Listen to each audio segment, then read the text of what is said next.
Bây giờ em muốn mua hết tất cả loại bánh luôn. On, buy on. Я не понимаю.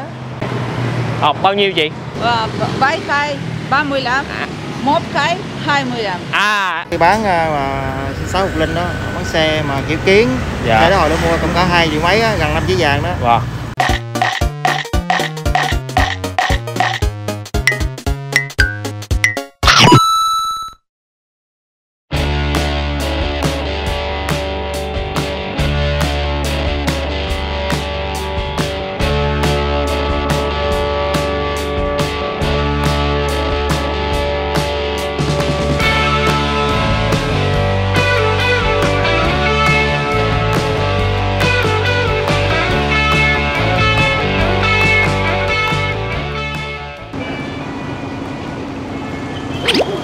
Chiếc xe đẹp quá. Xin chào cả nhà.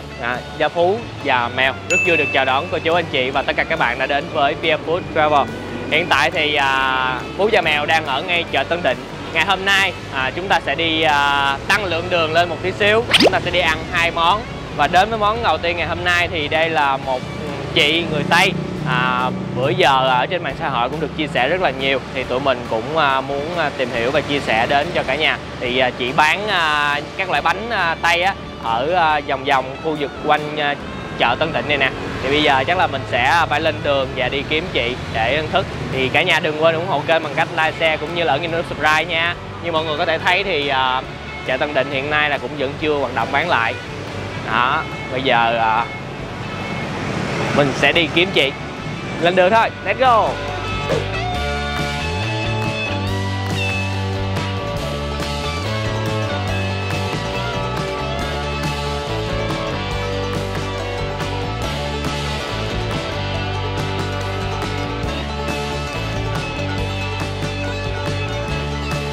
Ok, mọi người để ý kỹ nha, là đối diện hủ tiếu Nam Giang Thành Đạt 22B Nguyễn Hữu Cầu là nơi chị luôn đứng bán ở đây.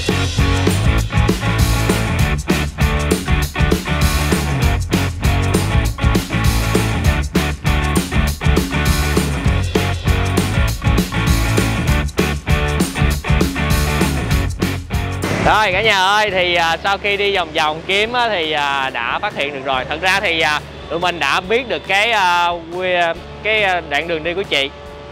Bây giờ để mình hỏi chị một tí xíu ha. Mà chị giới thiệu chị tên là gì? Chị tên gì? Irina. Để mình đọc cho nó đúng. Chị có tụi mình có chat qua Zalo với chị rồi. Thì chị tên thật của chị là Khmelnikova Irina. Yeah, Khmelnikova Irina. Chị đến từ thành phố Vitebsk, country Belarus. Belarus, my country. Belarus.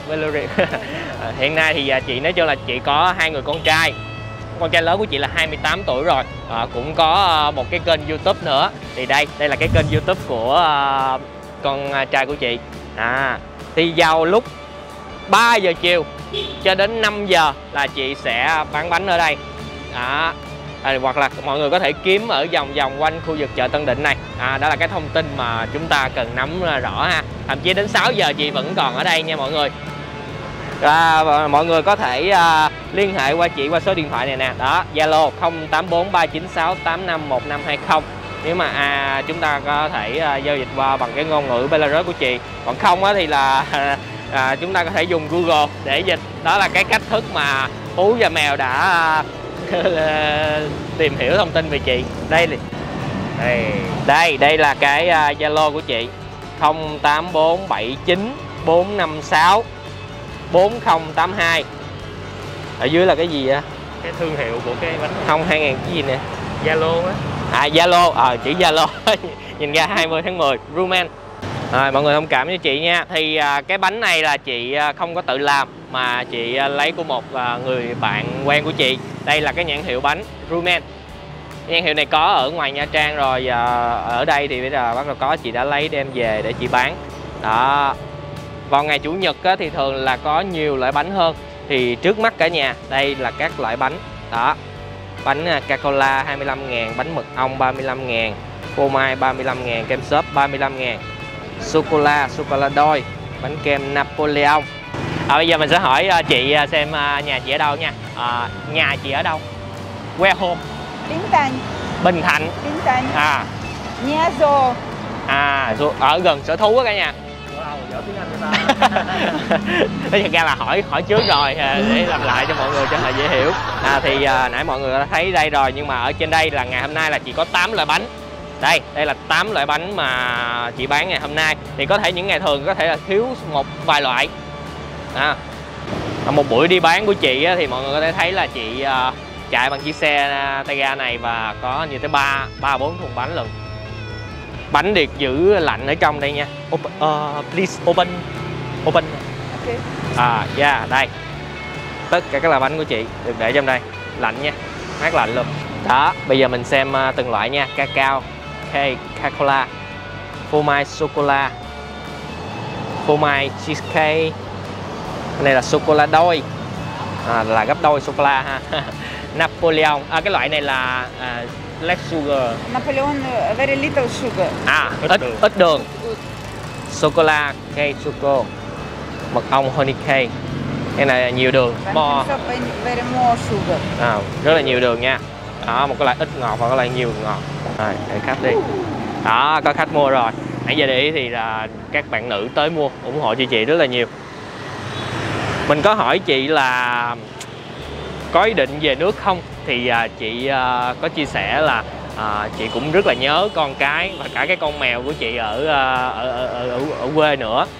Nhưng mà khi bây giờ chị xem đây gần như đây là nhà luôn, thậm chí là không muốn trở lại cái đất nước quê hương của mình nữa. Còn muốn là con cái qua đây ở thôi mà. Bây giờ tới lượt mình sẽ mua hết tất cả các loại bánh này luôn. Ăn không biết hết không. Đây. Nói chung là lúc trước á, chị đã đến du lịch ở Việt Nam rồi. Chị đi rất là nhiều nơi, Mũi Né, Hà Nội, Hạ Long nè, Động Phong Nha, Đà Lạt, Đắk Lắk. Nhưng mà rồi sau đó chị lại quyết định là đến Việt Nam sinh sống luôn. Chị đến đây sinh sống vào ngày 20 tháng 2 năm 2020. Đó, rất là trùng luôn, 20 tháng 2 2020.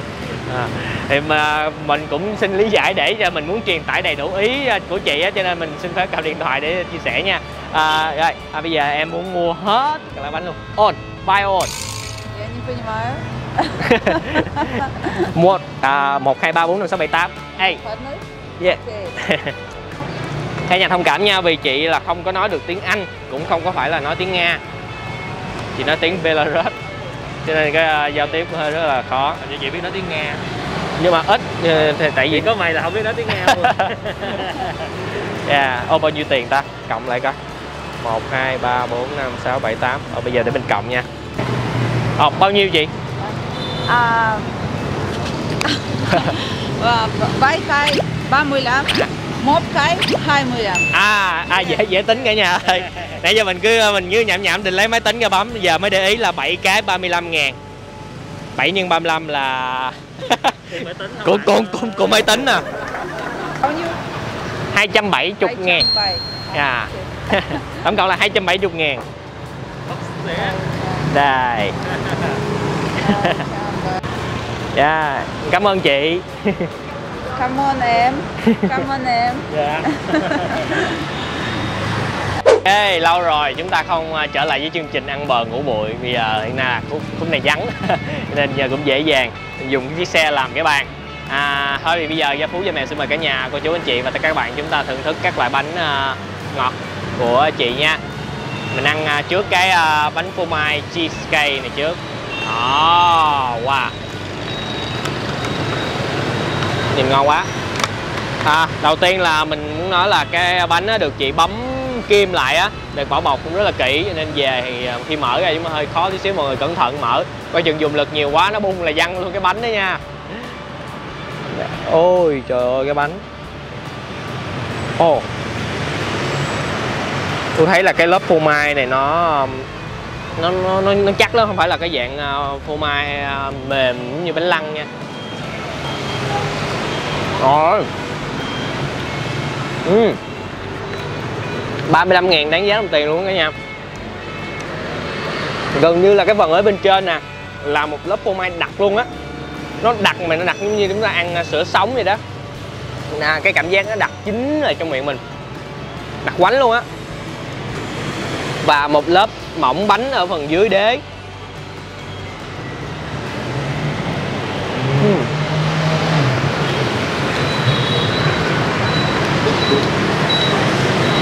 Không quá ngọt. Đây, cái bánh thứ hai có tên là bánh sô cô la đôi. Mọi người có thể thấy thì có cả là 2 tầng sô cô la và có thêm một cái tầng sô cô la cuối nữa. Ở phần giữa thì giống như là lớp bông lan.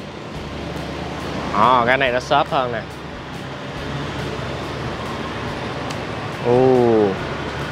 Cẩn thận, rất là ăn cám.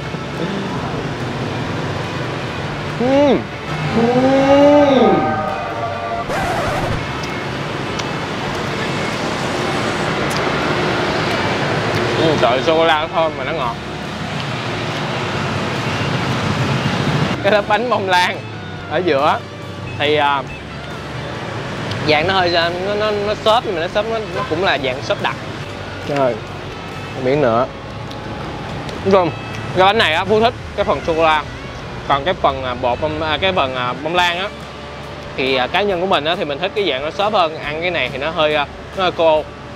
Ok, cuối cùng là chiếc bánh mà Phú muốn thưởng thức, bánh Napoleon trong cái phim Bằng Chứng Thép. Mình đã từng xem mà mình chưa ăn bao giờ, lần này là mình ăn, mình cũng có tìm hiểu một số thông tin. Nhưng mà trước khi mình chia sẻ thì mình cũng xin nói là các loại bánh nãy giờ nó có là 8 loại bánh, nhưng mà nó cũng về cái phần mà kết cấu á, nó cũng sẽ hơi giống nhau, cho nên Phú là chọn ăn 3 loại thôi. Cả nhà thông cảm nha. Rồi thì hồi nãy mình có trò chuyện với chị, mình quên chia sẻ là cái công việc mà khi mà chị mà bắt đầu qua đây chị sống á, là chị làm công việc là lữ hành. Lữ hành mình chưa có hiểu cái công việc lữ hành, chắc là giới thiệu cho những người bạn nước ngoài đến Việt Nam rồi đi chung cùng họ du lịch này hay như thế nào đó. Nhưng mà do dịch Covid cho nên là coi như là cái việc của chị là bây giờ chị trì trệ là không có làm được, nhưng mà chị quyết định là bán cái món bánh này. Đây, mình có thể thấy rồi, hình như là hạnh nhân. Cái bánh này thì đặc biệt của nó là có những cái lớp bánh mỏng ở bên trong. Rớt những cái lớp bánh dụng mỏng mỏng nè. Bánh này ngon nhờ là có bơ, sữa. Nhiều người nói là bánh này của Nga, nhưng mà Phú sợ thông tin đó, Phú tìm hiểu thì bánh này ban đầu là xuất xứ từ Ý.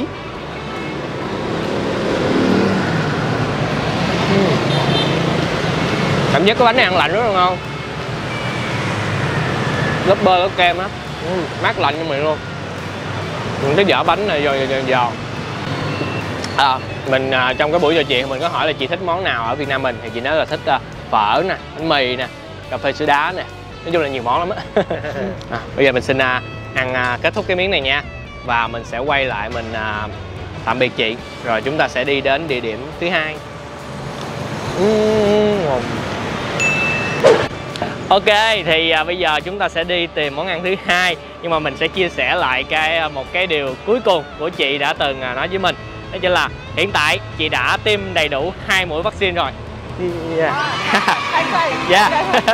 Thì sau giai đoạn giãn cách toàn thành phố, chị được tất cả mọi người ở đây giúp đỡ rất là nhiều. Điều đó làm cho chị cảm thấy rất là ấm lòng và trân trọng trong suốt cái thời gian chị ở đây. Chị chưa gặp một người Việt Nam nào mà xấu hết.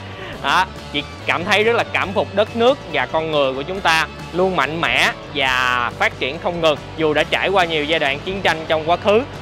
Trên hết đó chính là tinh thần của những con người Việt Nam của chúng ta. Và vì dịch bệnh cho nên mọi người phải mang khẩu trang, chứ chị nói là chị muốn thấy nụ cười của tất cả mọi người nhiều lắm rồi.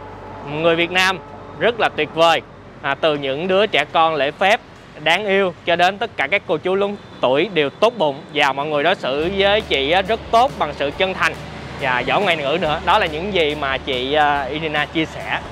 Ok, bây giờ trước khi đi thì chị Irina có một lời muốn gửi đến cho tất cả mọi người. Mời chị. Cảm ơn my nuôi rất nhiều.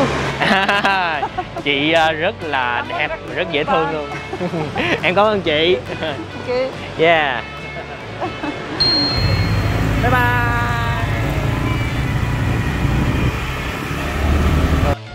Ok, hành trình đến địa điểm thứ hai của chúng ta sẽ đi ngang qua hồ Con Rùa.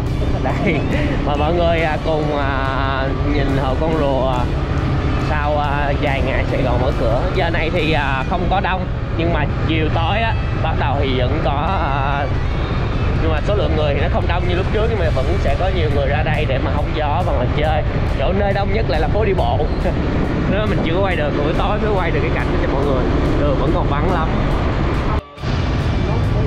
Đây là nhà thờ Đức Bà. Thì trước dịch 4 tháng là vẫn là đang trùng tu rồi, mà sao cái lúc mà dịch thì chắc là mọi thứ cũng đã ngưng lại. Đến hiện nay thì vẫn chưa có trùng tu xong. Mình thấy hình như mình nhớ không lầm là hình như cũng 1 năm rồi đó, năm hơn rồi đó. Ở mình đã tới quận Nhất để mình vô mình ra xem cái số địa chỉ là bao nhiêu rồi mình chia sẻ cho mọi người. Bây giờ tới đây nhiều người trái vô tới đây. Tới cái đường Đề Thám chạy vô khu Bắc, khu Giang, có đường Nguyễn Khánh Nhu trong đây. Ok luôn.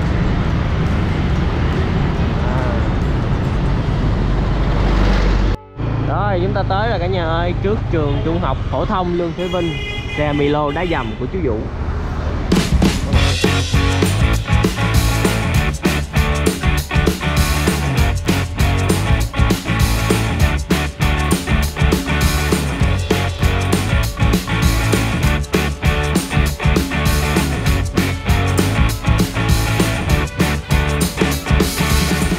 Rồi đây cả nhà ơi, đây là xe Milo dầm đá bào của anh Vũ. Anh Vũ bán ở đây lâu chưa anh Vũ? Bán lâu rồi em. Anh bán hình như nghề đây anh dứt hơi lâu, 20 mấy năm rồi đó. 20 mấy năm. Em thấy con đường này nhiều người bán món này lắm luôn đó. Đúng rồi, nhiều người bán món này. Mà được em thấy giờ vừa hết dịch thì em thấy là rất nhiều bạn đang chia sẻ cái chiếc xe của anh lại, nên là tụi em là tới đây thưởng thức. Dạ. Hiện tại là thấy Phú thấy anh Vũ đang làm là có đá me, là mình bán mấy loại nước lần anh? Đá me rồi trà tắc, trà sữa, dạ. Xương Sát Phục Linh, Đó. rồi sữa Trân Châu Đường Đen, Milo đá dầm, chân châu dừa, chân châu đen, bánh lăng. 11 giờ trưa là anh bán thôi. 11 giờ trưa bán tới 7 giờ, 6 giờ rưỡi, 7 giờ. Không bán hết thôi à. Mà hiện tại thì anh có là coi như bán chắc là bán lại liên tục luôn, đâu có nghỉ ha. Đúng rồi, giờ này là bán liên tục không nghỉ. Trước mặt mọi người là ly Milo, bánh lăng, trân châu, sữa tươi. Ly này anh bán bao nhiêu? 20 em ly này. 20, là không có bánh lăng là 15. Đúng rồi, bánh lăng 15. Đồng giá các loại nước là 15 hết đúng không anh? Có bánh lăng là 20. Có bánh lăng là 20. Sữa Trân Châu Đen có 20. Sữa tươi trân châu đường đen 20. Milo đá dầm bánh lăng 20. Không có bánh lăng thì 15. Dạ. Ủa cái số điện thoại này là điện thì nó sẽ như thế nào anh Vũ? Lại như người ta biết mình có bán hay không bán, là đang ở đâu. Dạ. Rồi chú hôm nay có bán gì đó đặt trước. Đặt nhiều thì điện trước làm, thì chỉ việc tới lấy thôi. Ủa hồi lúc trước anh Vũ bán so với bây giờ thì chắc là bữa giờ ít hơn nhiều đúng không Vũ? Đúng rồi, ít nhiều hơn. Tại dịch thì ra về quê hết trơn rồi. Hồi trước anh Vũ bán tới mấy giờ xong? Bán tới 5 giờ mấy xong. 5 giờ mấy xong hả? Dạ. Số lượng chắc gần 1000 ly không anh? 500-600 vậy mấy. 500-600 ly. Rồi tới lượt mình rồi. Bây giờ nhà anh Vũ làm trước 1 ly Milo dầm trân châu đường đen bánh lăng, đúng không anh? Nó là vậy đúng không? Đó, làm nó đặc biệt. Thì nãy là thấy là cái ly này sẽ có là bột sô cô la và bột Milo, rồi anh bỏ sữa đặt vô. Nếu mọi người để ý thì hình như là đa phần là các xe sinh tố hay là ở vỉa hè thì họ thường sử dụng là sữa Phương Nam. Hình như cái loại sữa này nó có độ béo hơn thì phải. Ôi trân châu đường đen. Ủa cái đó nữa là cái gì? Trân châu dừa. Mà bình thường có không? Có chứ. Là đúng 20.000 là có 2 loại đúng không? Bỏ cho em nhà quay cho đẹp. Tại thấy nãy sao thấy mấy ly người ta ăn gì không ăn? Mình thích ăn. Thêm cái bánh lăng nữa. Bánh lăng này thì mình lấy ở nhà làm. Ở nhà làm luôn. Nhà tự làm bánh lăng. Bánh lăng này bao ngon luôn. Ôi ôi tràn sữa luôn. 20.000. 20.000 một ly.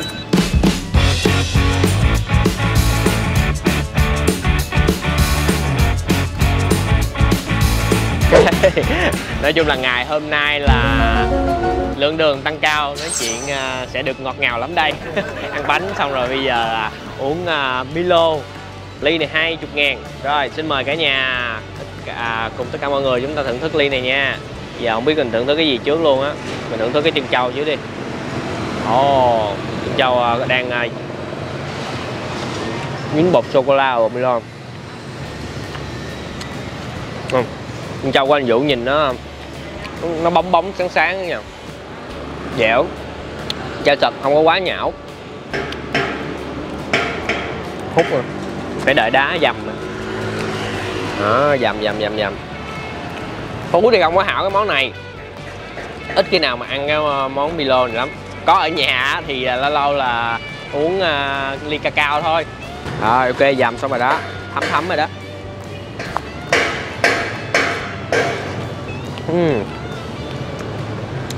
Mình nghĩ là các món ở đây thì nó sẽ, những cái xe Milo này nó cũng sẽ không có khác biệt lắm đâu. Nhưng mọi người cũng có thể thấy thì sử dụng bột Milo rồi sữa phương Nam này nọ, chỉ khác biệt chăng ở đây chính là các loại topping, đó là chân trâu ai nấu ngon hơn, bánh lăng thì như thế nào thôi. Mình uống thì mình thấy cũng không có quá, cái vị cũng không có quá khác biệt so với dì Mũi mà mình đã từng quay. Cục này cục gì nãy nói gì quên rồi. Cái gì dừa, chân trâu. Như chân trâu dừa.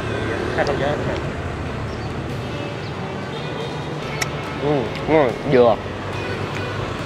Nhưng mà khi mà múc lên trúng cái Milo á, mình nhai nó, cái vị ngọt của Milo nó lớn bớt rồi, nên không có cảm nhận được cái độ khó cảm nhận cái độ bùi của cái viên.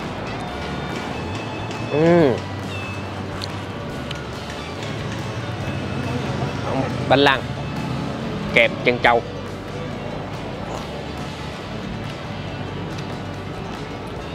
Quên ha, nãy lấy Phú phải ăn bánh lăng trước. Để mình gán nếm thử riêng cái bánh lăng. Ngon á.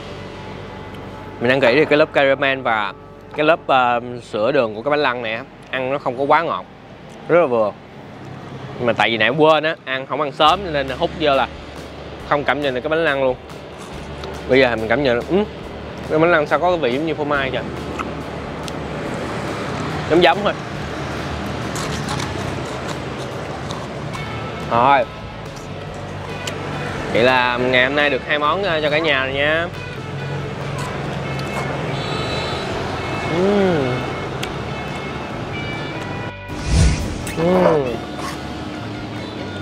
Ăn ngọt xong rồi ăn chua luôn cả nhà.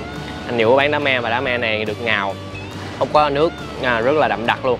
Nào hết đậu phộng, chưa có dao đậu phộng ra uống đỡ.